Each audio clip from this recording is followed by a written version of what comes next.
I'll present here the second part of this video. So this first part where I explained how corruption works in Serbia. This was actually my case in 2019, and actually this is incorrect. It should be 2018. Yeah, this is incorrect. So I contacted the guy who is involved in this. He was just a middleman because it's about selling fruit, actually reselling fruit, and in this particular case, it's cherries. So I had a cherry yard, if you can say it in that way, like wine yard. On country for 400 trees of it, of cherries, and I explained here how this guy stole. I mean, it's not just about the money; it's about something else he did. So he knew that my father is very sick, and he was constantly harassing me. He first asked me to send him so he was basically buying for farmers, and then the big truck would pick everything up. I mean, the truck starts from Topola or near. This is a place in Serbia, because that guy, the owner of the truck, it's a huge man, that is MAN truck. So he was going through various. He was visiting various places and pick up all the cherries that people like this guy bought from farmers for significantly lower price. I think it's like 10 times smaller price than they sell it afterwards. They are keeping it in cooling facilities. So these are huge criminals. This is why farmers are destroyed in Serbia. So what he did, he was first asked me to bring one branch to see the quality. He said it's okay, and then he asked me to draw him to cherry yard to check it out, to check out if there are worms in cherries. So he was doing that by putting his hand deep into the box of cherries, where these boxes are where people who pick the cherries put the fruit. So he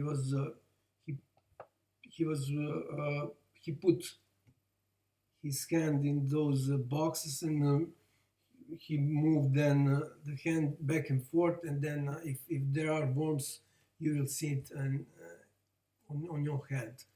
So you would see it on your hand. So he did that multiple times thoroughly on different boxes, and he said everything is okay.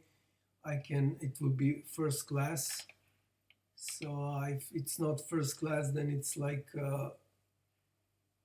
50% lower price. And when I transported to his place to sell it, he then showed me one box. He showed one box and said it has worms, but it's okay. But what he didn't do is that he didn't show me the actual worms. And I sent him yesterday the proof that there were no worms in that box, because I returned that box to home and give it to a psych patient, the woman who murdered murdered three members of my family. There is a detailed video about her on my YouTube channel. So this is again, this is another video from my YouTube channel. So this is the same video, but with different,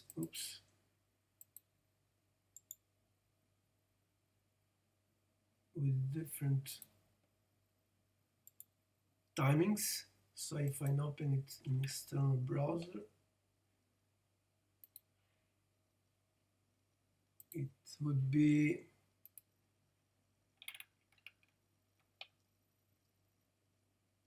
the same video but different timings.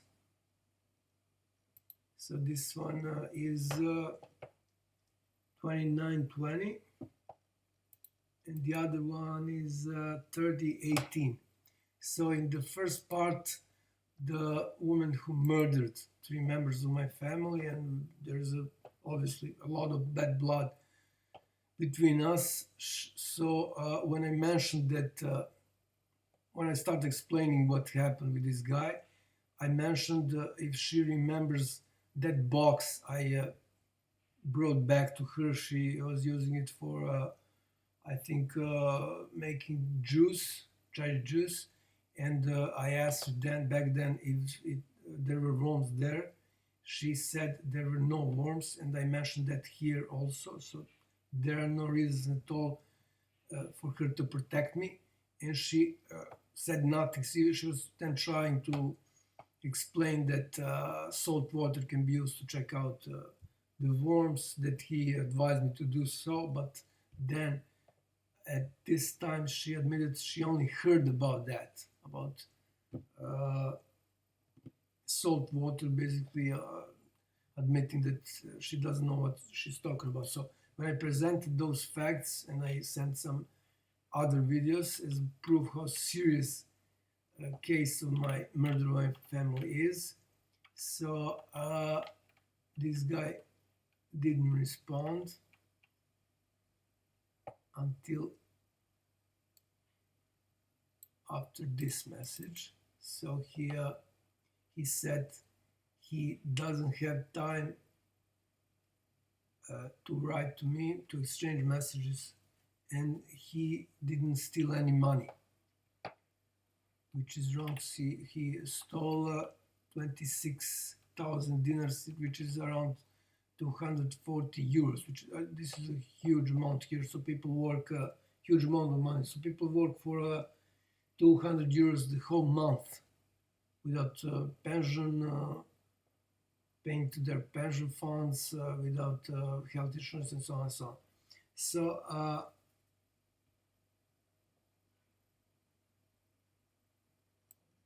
what is also important, I mentioned that in the first part of the video here, that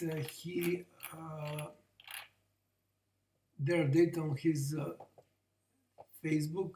He attended the same school I did. I was electrical, it was electrical, something like computer, sort of computer science. I mean, not really science because it's a high school. So I asked him that at the beginning. Yeah, what was actually his subject? Is it the correct major? Maybe. Yeah, I think it's major. At least that's in on faculty. But here, what was the actual what was the correct word? The equivalent of major on faculty. So for high school, so it's called technical school. It's in Smederevo. So high school, it's called technical school in Smederevo because obviously it has to do with techniques. So Smederevo is a city in Serbia, of course. So I asked him again. He didn't want to answer. I asked him again. So because he didn't want to answer, it's probably some sort of a uh, crash course, because there are those types of education at that high school, although it's high school, but they also have that. It's basically sort of crash course, as I said. And of course, I said here I didn't have any sort of attention to write to him, and that was the end of our conversation. So he basically said nothing on about those allegations. And what's also important, it's something that I wasn't able to find on in first video, but it is here. So I think I also put I also set the proper timing, so you will see here this important part. So I asked him why I had the obligation to carry those, so not only my boxes with cherries, but all the other boxes. He asked me to, he thought that he did some sort of favor to me, so he asked me to transport it, to carry with some other guys. I don't know if he paid them. There were, I think, 2 of them. So he asked me to carry those, to move them to truck, those boxes with chairs, and there were like, I don't know, only my part of the of those chairs. I mean the amount was around 1,000 kilos, and there were like 20 other people who also sold him. So I needed to do that as well, and I asked him here in SMS message why I needed to do that. Of course, he didn't answer, and I'll show you why he's so, yeah. So I'll show you what. So this is his SMS, and this SMS actually explains why he is so confident, and why he's sure that nobody will prosecute him. So see, he here presented some private data about my household. So you register household within Ministry of Agriculture, and he presented some data that are private. So it's impossible he knows that. So it's impossible unless some official from Ministry of Agriculture gave him that. So this is, let me see, what was the date? Is it the same?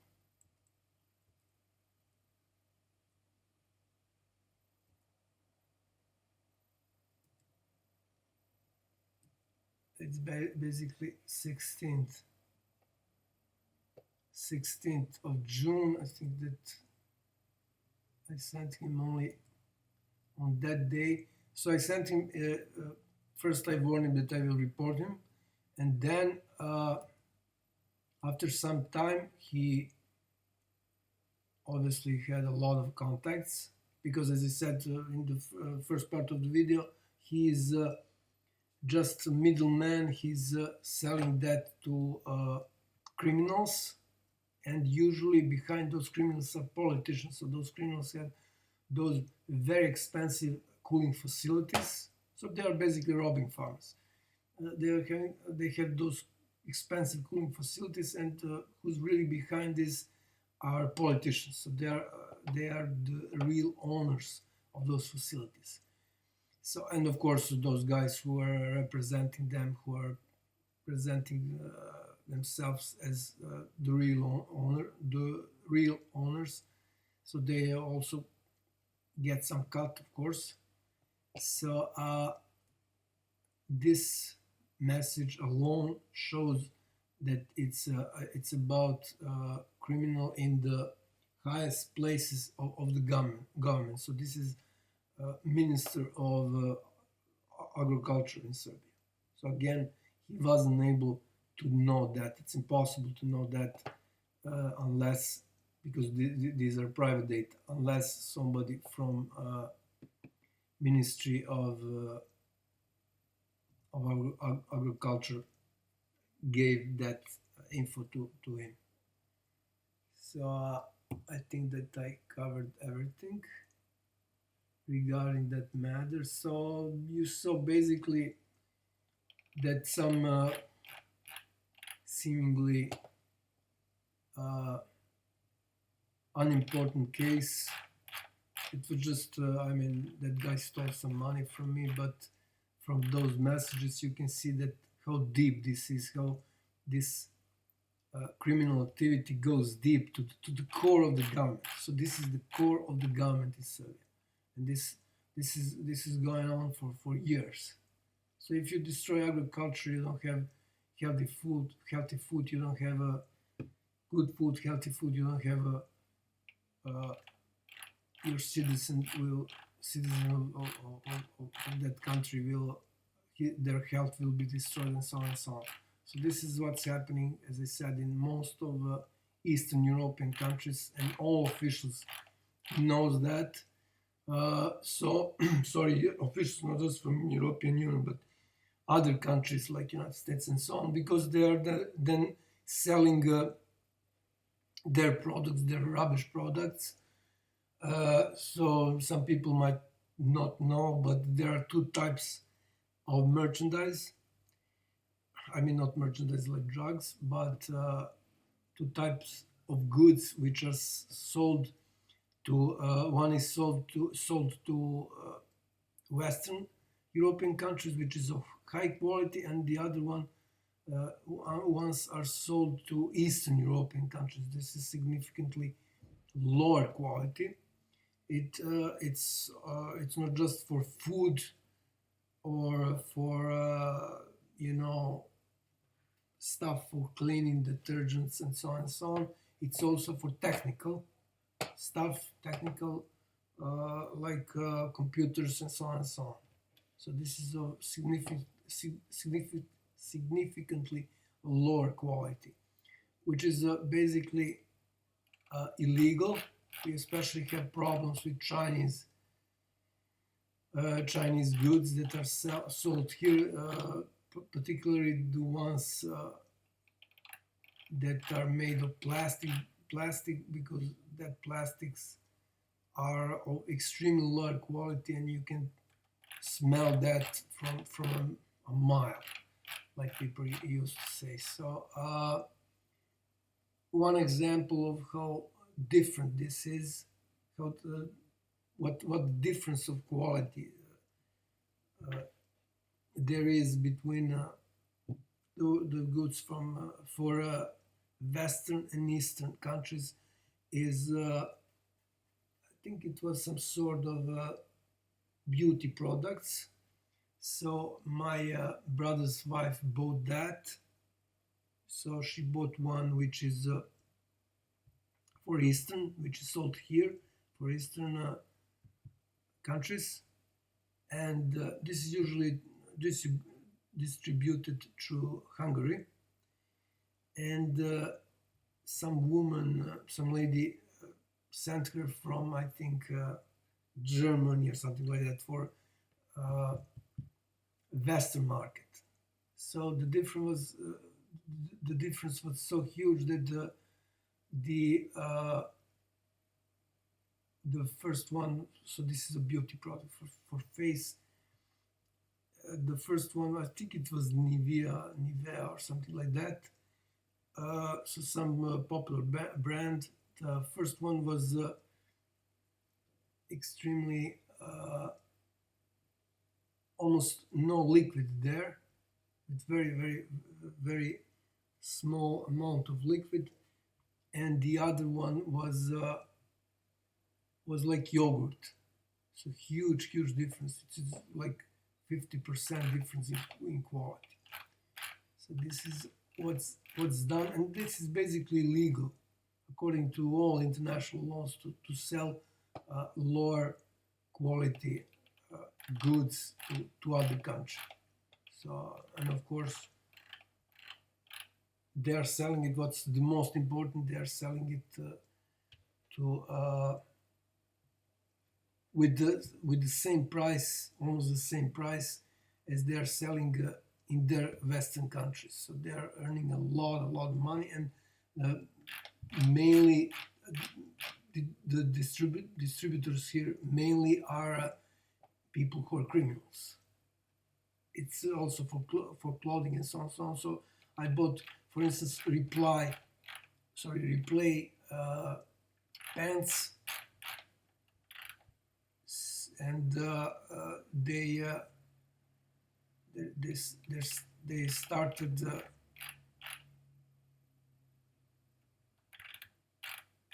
getting to they actually broke in half. So this is the, I mean, it was not even a year since I bought them. I didn't wear them. I wore them several times. So it's extremely low quality. And this is one of the most popular brands of Italian clothing. So it's Replay, and it's for all the other goods that from Western countries, European countries that are selling Eastern European countries. So this is basically organized crime, international organized crime, and somebody's earning a huge amount of money. Okay, so that would be it on corruption, and this is not, as you saw or as you heard, not a corruption domestic, but it's also international, and it's a large scale.